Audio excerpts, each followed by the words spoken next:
this time I improved visuals, so the shields are now subtler, the denting shields, and this is Shockwave, which is hardly visible if you see it.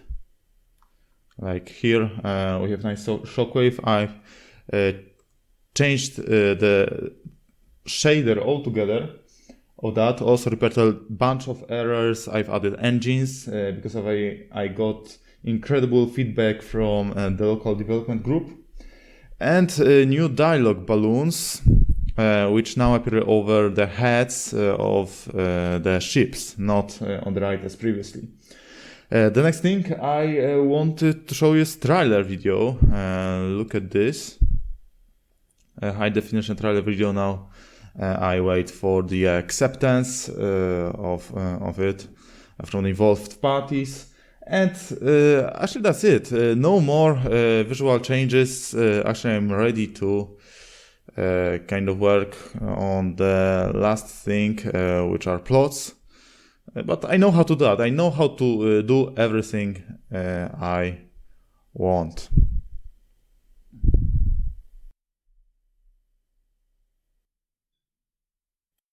So my goal was to release the game actually in March, but it won't happen. Unfortunately, I will need more time.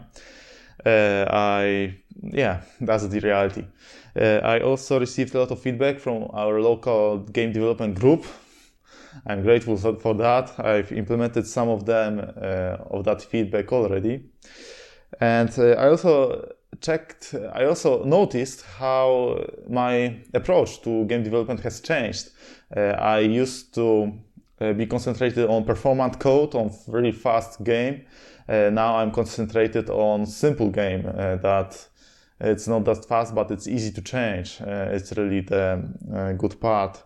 And I'm a bit overwhelmed, to be honest, at this point by the game, because I don't know about marketing.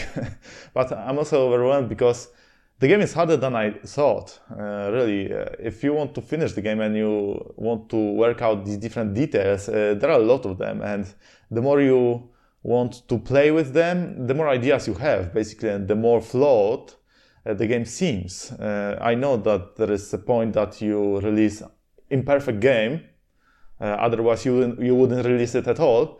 But really, you release these things that have to be done, and there are a lot of them. So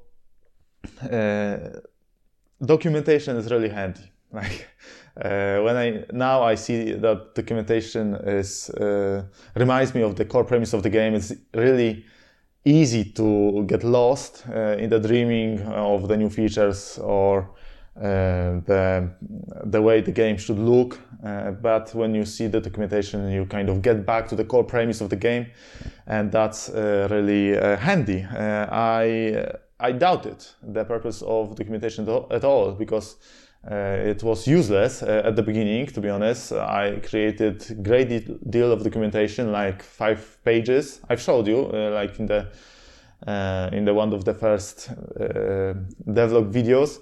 And it was useless, like I didn't use that at all. But now I see that it gets you back, if you get lost in the complexity of the game.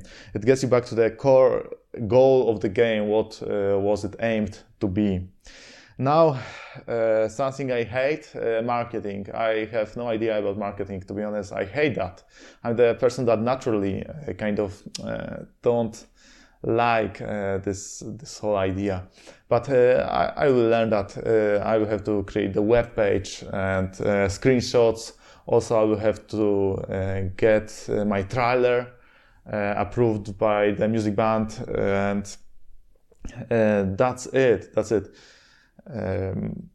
Yeah, marketing. Marketing.